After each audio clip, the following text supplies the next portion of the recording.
Hi friends, ഇന്ന് നമ്മൾ ഇല്ലത്താണുള്ളത്, അതായത് കൊല്ലത്ത് ഹോൾബോണിലാണുള്ളത്. ദ ഫ്ലെയിമിംഗ് ഗാസ്ട്രോണമി എന്ന് അവർ പറയുന്നു. അതങ്ങനെയാണോ എന്ന് നമുക്ക് നോക്കാം. നമ്മളിതാ നേരെ ഹോട്ടലിലോട്ട് അങ്ങ് കയറാൻ പോവുകയാണ്.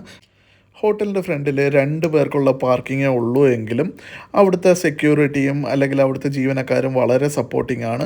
അവർ നമ്മുടെ കയ്യിൽ നിന്ന് വണ്ടി വാങ്ങിച്ച് കൊണ്ട് പാർക്ക് ചെയ്യും, നമുക്കൊരു ടോക്കൺ തരും. ഒരു ബെറ്റർ സർവീസായിട്ട് എനിക്ക് തോന്നി. കാര്യം നമ്മൾ റോഡിൽ കൊണ്ട് പാർക്കിംഗ് ആണല്ലോ ഏറ്റവും ബുദ്ധിമുട്ടുള്ള കാര്യം. അങ്ങനെ വണ്ടി പാർക്ക് ചെയ്ത് വളരെ സമാധാനത്തോടെ മുകളിലോട്ട് കയറുകയാണ്. മുകളിലോട്ട് കയറിയപ്പോൾ തന്നെ ഇതെന്താണെന്ന് എനിക്കൊരു ആശ്ചര്യം തോന്നി. ഇനി ഇവരെങ്ങാനും വരച്ചു തരുന്നതാണോ അതോ എന്താവോ എന്തോ, നമുക്ക് നോക്കാം. അങ്ങനെ ഉള്ളിലെ കാഴ്ചകളിലേക്ക് ഞാൻ നിങ്ങളെ ക്ഷണിക്കുകയാണ്. അത്യാവശ്യം നല്ല വൈബായിട്ട് തന്നെ ഇതിനകം ഇൻറ്റീരിയർ ഡെക്കറേറ്റ് ചെയ്തിട്ടുണ്ട്. അതെന്നെ ഹടാതെ ആകർഷിച്ചു. സീറ്റ്സും എല്ലാം വളരെ മനോഹരമായിട്ട് ചെയ്തിട്ടുണ്ടായിരുന്നു. ഹൈ ചെയർ ഉണ്ടായിരുന്നു. ബേബീസുമായിട്ട് വരുന്നവർക്ക് ഓക്കെയാണ്. ഒരു ബീഫ് ബർഗർ ഫെസ്റ്റിവലിൻ്റെ ആഡ് അവിടെ കൊടുത്തിട്ടുണ്ടായിരുന്നു. ആ ഒരു ഫോട്ടോ എന്നെ ഹടാതെ ആകർഷിച്ചു. പക്ഷേ ഇന്ന് ഞാൻ ബർഗർ ചൂസ് ചെയ്യുന്നില്ല. കാര്യം ബർഗർ കഴിച്ചാൽ ഭയങ്കര ഹെവിയാണ്. ഹെവി ഇൻ ദ സെൻസ് ഭയങ്കര ഫില്ലിംഗ് ആണ്. ഈ ചെറിയ പ്രഷർ കുക്കർ കാര്യങ്ങളൊക്കെ ഉണ്ട്, വളരെ മനോഹരമായിട്ടുണ്ട്. പക്ഷേ ആ ഒഴിഞ്ഞു കിടക്കുന്ന ചില്ലലമാരെ ഒന്ന് നിറയ്ക്കാമെന്ന് എനിക്ക് തോന്നി. ചിലപ്പോൾ അത് കഴിഞ്ഞു പോയതായിരിക്കാം.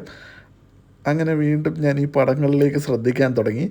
കാര്യം എന്താണത് സംഭവം എന്നുള്ള ഒരു ആകാംക്ഷ എനിക്കുണ്ടായി. ഇതാണ് ടോട്ടൽ ഒരു വ്യൂ. ഇത്രയും സ്ഥലം ഇവിടെ ഉണ്ട്.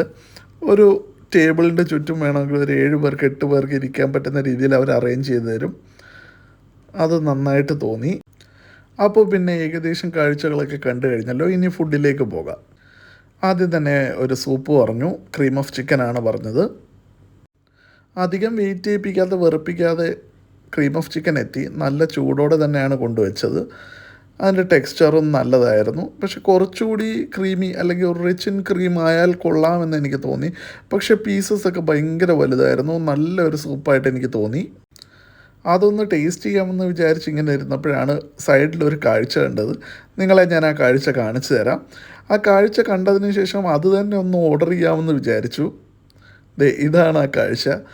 കൊണ്ടുവച്ചിട്ട് തീയിടുന്നു. കൊള്ളാം. എന്തായാലും നമുക്ക് അതിലേക്ക് വരാം. നമുക്ക് ഈ സൂപ്പ് ഒന്ന് ടേസ്റ്റ് ചെയ്ത് നോക്കാം. സാധാരണ ഞാൻ പലയിടത്തും സൂപ്പ് കുടിക്കുമ്പോൾ ക്രീം ഓഫ് ചിക്കൻ്റെ കൂടെ അവരങ്ങനെ പെപ്പറും ഈ പറയുന്ന സോൾട്ടും കൊണ്ട് വെച്ച് ഞാൻ കണ്ടിട്ടില്ല. അതിനകത്തുള്ള പീസ് നിങ്ങൾ കണ്ടില്ലേ? നല്ല സ്ട്രോങ് പീസ്, അല്ലെങ്കിൽ എന്താ പറയുക, സ്ട്രോങ് അല്ല, കുറച്ച് നല്ല റിച്ചായിട്ട്, എന്ന് വെച്ചാൽ കുറച്ച് ഉണ്ടായിരുന്നു ആ പീസ്. എന്തായാലും പെപ്പർ കൊണ്ടുവച്ച സ്ഥിതിക്ക് ഞാൻ കുറച്ച് പെപ്പർ എടുത്ത് അതിനകത്തിട്ടു. ടേസ്റ്റിന് ഡിഫറൻസ് വല്ലതും വന്നാലോ? ശരിക്കും പറഞ്ഞാൽ വിശ്വസിക്കുമെന്നറിയില്ല. അത് നല്ലതായിരുന്നു. ഈ ക്രീം ഓഫ് ചിക്കൻ നിങ്ങൾക്ക് അറിയാവുന്നതുപോലെ ഒരു ചെറിയ സ്വീറ്റ്നെസ് പോലെയൊക്കെ വരുമല്ലോ. പക്ഷേ ഇതങ്ങനെയല്ല. പെപ്പർ ഇട്ടപ്പം കൊള്ളായിരുന്നു, എനിക്ക് ഇഷ്ടപ്പെട്ടു. അങ്ങനെ കുറച്ച് സമയമെടുത്ത് അത് കഴിച്ചു കഴിഞ്ഞു. അപ്പോഴത്തേക്ക് നമ്മുടെ ബഫല്ലോ വിങ്സ്, അതായത് ചിക്കൻ ബഫല്ലോ വിങ്സ് എത്തിയിട്ടുണ്ട്. കാഴ്ചയിൽ നല്ല രസമുണ്ട്. അതേകൂട്ട് നല്ല ചൂടും ഉണ്ടായിരുന്നു. ചൂട് നിങ്ങൾ കഴിക്കുമ്പോൾ നിങ്ങൾ കണ്ടോളൂ ആ ചൂടിൻ്റെ ഒരു കാര്യം. ശരിക്കും ഇത് 6 പീസുണ്ട്. ഈ 6 പീസ് കഴിച്ചാൽ തന്നെ പിന്നെ ഒന്നും കഴിക്കാൻ പറ്റില്ല. എങ്കിലും ഞാൻ കുറച്ച് ഡിഷസ് കാണിക്കണമല്ലോ നിങ്ങളെ കാണിക്കുമ്പോൾ. അങ്ങനെ നമുക്കിതിനെ ഒന്ന് ടേസ്റ്റ് ചെയ്യാം. അതിന് എനിക്ക് ഇഷ്ടപ്പെട്ട ഒരു പീസ് ഞാനിങ്ങനെ എടുത്തു. എൻ്റെ പ്ലേറ്റിലേക്ക് വെച്ചു. ശരിക്കും വെച്ചപ്പോൾ തന്നെ എൻ്റെ കയ്യിൽ ആ ചൂട് കണ്ട ഞാൻ കൈ പെട്ടെന്ന് വലിച്ചത് അതുകൊണ്ടാണ്. ആരും പേടിക്കണ്ട, ആ പുക വരുന്നത് ഇതിൻ്റെ അല്ല. അടുത്ത നമ്മളൊരു സിസ്ലർ ഓർഡർ ചെയ്തായിരുന്നു, അതിൻ്റെ പുകയാണ്. അത് ഞാൻ അതിലേക്ക് വരാം. ഇതിൻ്റെ ടേസ്റ്റ് വാസ് ഗുഡ്. അങ്ങനെ അടുത്ത ഡിഷിലേക്ക് വരാം. ഇത് വക്ക ഗ്രിൽ ഹാഫാണ് വാങ്ങിച്ചത്. ഇവിടെ 2 കുബൂസും എന്താ പറയുക, ഫ്രഞ്ച് ഫ്രൈസും കോൾസ്ലോ സാലഡും ഉണ്ടായിരുന്നു. ആ കുബൂസ് ഒന്ന് എടുത്ത് ടേസ്റ്റ് ചെയ്ത് നോക്കി. കുഴപ്പമില്ല, തരക്കേടില്ല. അങ്ങനെ നമ്മുടെ വക്ക ഗ്രില്ലിൽ നിന്ന് ഒരു പീസ് എടുത്ത് വെച്ചു. ഇതിലെങ്കിലും ആവി പറക്കുന്നത് നിങ്ങൾ കാണുന്നുണ്ടെന്ന് ഞാൻ വിശ്വസിക്കുന്നു. ഈ ആവി പറക്കുന്നത് കിട്ടാനായിട്ട് ഞാൻ എങ്ങനെയൊക്കെ നോക്കിയിട്ടും പറ്റുന്നില്ല. ഈ ഒരു ബൈറ്റ് എനിക്ക് ഇങ്ങനെ തന്നെ ഇടണമെന്ന് തോന്നി, അതുകൊണ്ടാണ് അതെടുത്തത്. അത് നല്ല പ്രോപ്പർലി കുക്ക്ഡായിരുന്നു, കുഴപ്പമില്ലായിരുന്നു. പക്ഷേ പേഴ്സണലി പറയുകയാണെങ്കിൽ അതിൻ്റെ ടേസ്റ്റ് എനിക്ക് ഇഷ്ടപ്പെട്ടില്ല. പക്ഷേ അത് ഫുഡ് കൊള്ളില്ല എന്നല്ല, ഞാൻ അങ്ങനെ പറയത്തുമില്ല. ഞാൻ പല വീഡിയോയിലും പറയുന്ന ഒരു കാര്യമുണ്ട്, ടേസ്റ്റേഴ്സ് ആർ സബ്ജക്റ്റീവ് എന്ന് പറയുന്നത് പോലെ ടേസ്റ്റ്. ഓരോരുത്തർക്കും ഓരോ രീതിയിലായിരിക്കും. എങ്കിലും നമുക്ക് അടുത്ത ഡിഷിലേക്ക് പോകാം. നമ്മളുടെ മെയിൻ ഐറ്റം സിസ്ലർ എത്തിയിട്ടുണ്ട്. പ്രോൺസിൻ്റെ തായ് ചില്ലി സിസ്ലറാണിത്. ഇതിൻ്റെ പുകയാണ് നിങ്ങൾ നേരത്തെ കണ്ടത്. പ്രോൺസിനെ ഒരുക്കി പ്രോൺസ് ആണെന്ന് തന്നെ മനസ്സിലാവാൻ ഇത്തിരി ബുദ്ധിമുട്ടുള്ള രീതിയിൽ ഇത്തിരി മാഷ്ഡ് പൊട്ടറ്റോ ഉണ്ട്, ഫ്രഞ്ച് ഫ്രൈസ് ഉണ്ട്, റൈസും ഉണ്ട്. നമുക്ക് കുറച്ച് റൈസ് എടുക്കാം. റൈസ് ഒരു പ്ലെയിൻ റൈസ് പോലെയാണ് എനിക്കത് ഫീൽ ചെയ്തത്. കുറച്ചുകൂടെ റൈസ് എടുക്കാം, മോശക്കാരാവാൻ പാടില്ലല്ലോ. അങ്ങനെ ഇനി നമുക്ക് കുറച്ച് പ്രോൺസ് ഇങ്ങോട്ട് വരട്ടെ. പോരട്ടെ എത്തി. പ്രോൺസിൻ്റെ കൂടെ ഒരു ഫ്രഞ്ച് ഫ്രൈസ് കൂടെ ചാടിക്കയറി വന്നിട്ടുണ്ട്. ആ മാഷ്ഡ് പൊട്ടറ്റോ ഒന്ന് എടുത്ത് നോക്കാം. അതിൻ്റെ ടെക്സ്ചർ കണ്ടിട്ട് ചിലപ്പോൾ എനിക്ക് ഭയങ്കരമായിട്ട് ഇഷ്ടപ്പെടാൻ സാധ്യതയുണ്ട്. ഞാനങ്ങനെ പൊട്ടറ്റോയും ഫ്രഞ്ച് ഫ്രൈസും ഒന്നും കഴിക്കാറില്ല. എങ്കിലും ഇത് കണ്ടിട്ട് സഹിക്കാൻ പറ്റുന്നില്ല. അതുകൊണ്ടൊന്ന് കഴിച്ചു നോക്കിയതാണ്. പക്ഷേ ഒത്തില്ല.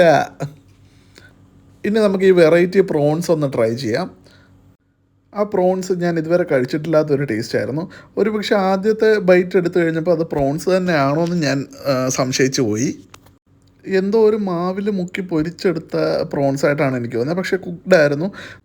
നല്ല അടിപൊളിയായിട്ട് ക്ലീൻ ചെയ്ത് വേവിച്ച പ്രോൺസ് ആയിരുന്നു. അത് അങ്ങനെ കഴിഞ്ഞു. അങ്ങനെ ശകലം ചോറ് കൂടെ വാരി തിന്നിട്ട് ഇതങ്ങ് മാറ്റി വെക്കാം. അപ്പോഴാണ് ഞാൻ ഒരു കാര്യം ശ്രദ്ധിച്ചത്. നമ്മുടെ വക്കാവക്കാടെ കൂടെ ഒരു മിൻ ചട്നി ഇരിപ്പുണ്ടായിരുന്നു. നിങ്ങൾക്കറിയാമല്ലോ, മിൻ ചട്നി എൻ്റെ ഫേവറേറ്റാണ്. അതിൻ്റെ കൂടെ ഇതിനെ ഒന്ന് ട്രൈ ചെയ്ത് നോക്കാം. ഞാൻ ആദ്യമേ പറഞ്ഞല്ലോ, ഇതിൻ്റെ ടേസ്റ്റ് എന്നെ അത്രയ്ക്ക് അങ്ങോട്ട് ആകർഷിച്ചില്ല. മിൻ ചട്നിയുടെ കൂടെ ഈ കുബൂസ് എങ്ങനെ ഉണ്ടെന്ന് ആദ്യം നോക്കാം. ആ മിൻ ചട്നിയുടെ ഫ്ലേവർ നമുക്കൊന്ന് ടേസ്റ്റ് ചെയ്യാം. അത് ഒരുവിധം മാസ്ക് ചെയ്ത് ഒന്ന് നന്നാവുന്നുണ്ട്. ഞാൻ വീണ്ടും പറയാമല്ലോ, ടേസ്റ്റ്സ് ആർ സബ്ജക്റ്റീവ്. അത് വീണ്ടും പറയുന്ന വേറെ ഒന്നും കൊണ്ടല്ല. ഇപ്പോൾ ഈ സംഭവത്തിൽ നിന്ന് ഒരു കാര്യം മനസ്സിലായില്ലേ, മിൻ ചട്നി എൻ്റെ ഫേവറേറ്റാണ്. അതിൻ്റെ കൂട്ടത്തിയിട്ട് അത് കഴിക്കുമ്പോൾ അത് ഓക്കെയാണ്. ചോറിൻ്റെ കൂടെ നമ്മുടെ വക്ക ട്രൈ ചെയ്തതാണ്.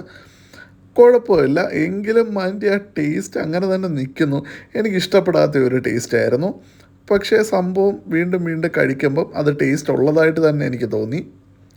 അങ്ങനെ ആ ചിക്കൻ ബഫല്ലോ വിങ്സ് എടുത്ത് നമുക്ക് നമ്മുടെ റൈസിൻ്റെ കൂടെ ഒന്ന് കൂട്ടിക്കുഴച്ച് തിന്ന് നോക്കാം. എല്ലാം അങ്ങോട്ടും ഇങ്ങോട്ടൊക്കെ കൂട്ടിക്കുഴച്ച് തിന്നുമ്പോൾ എന്തെങ്കിലുമൊക്കെ ടേസ്റ്റ് കിട്ടുമായിരിക്കുമല്ലോ. ഇപ്പോൾ ഇന്നതിൻ്റെ കൂടെ കഴിക്കാവുള്ളതൊന്നുമില്ലല്ലോ.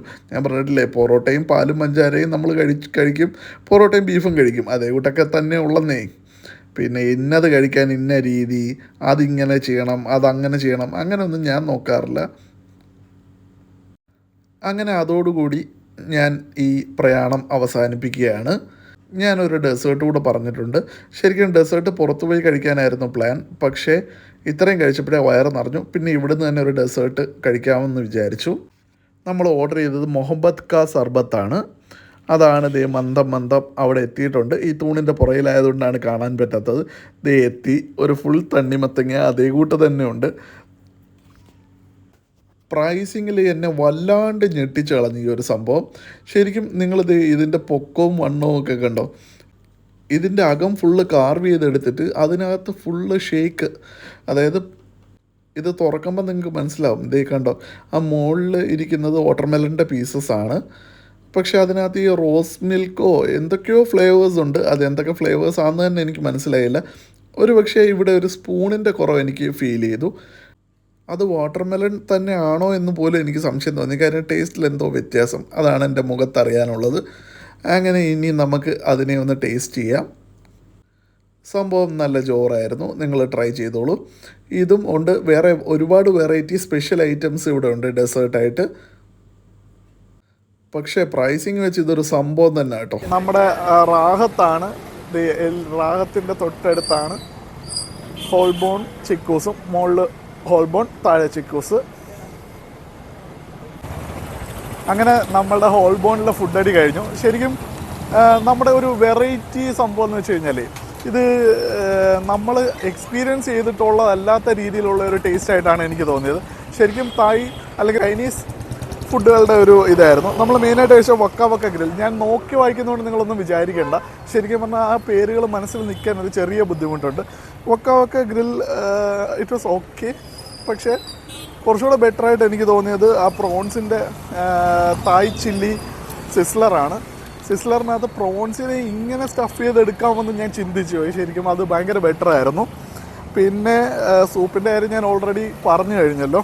പിന്നെ ലാസ്റ്റ് കൊണ്ടുവന്ന മുഹമ്മദ് ഖാ സർബത്ത്, അത് അസാധ്യ സാധനമായിരുന്നു. ഇത്രയും കിടില ഒരു സർബത്ത്, ഞാൻ സർബത്തല്ല, ആ ഒരു ഷേക്കും കാര്യങ്ങളും എല്ലാം കൂടെ ചേർത്ത് അത് ഭയങ്കരമായിരുന്നു. പിന്നെ നമ്മൾ പറയാത്ത എന്തെങ്കിലും ഉണ്ടോ? ചിക്കൻ ബഫല്ലോ വിങ്സ്, അത് കിടുവായിരുന്നു. കിടുവെന്ന് വെച്ച് കഴിഞ്ഞാൽ ഒരു രക്ഷയില്ലാത്ത സംഭവമായിരുന്നു. എന്തായാലും നിങ്ങൾ മസ്റ്റായിട്ടൊന്ന് വിസിറ്റ് ചെയ്യുക. കൊല്ലത്ത് തന്നെയാണ്. അപ്പം അടുത്തൊരു വീഡിയോയുമായി വരുന്നിടം വരെ bye, love you, take care.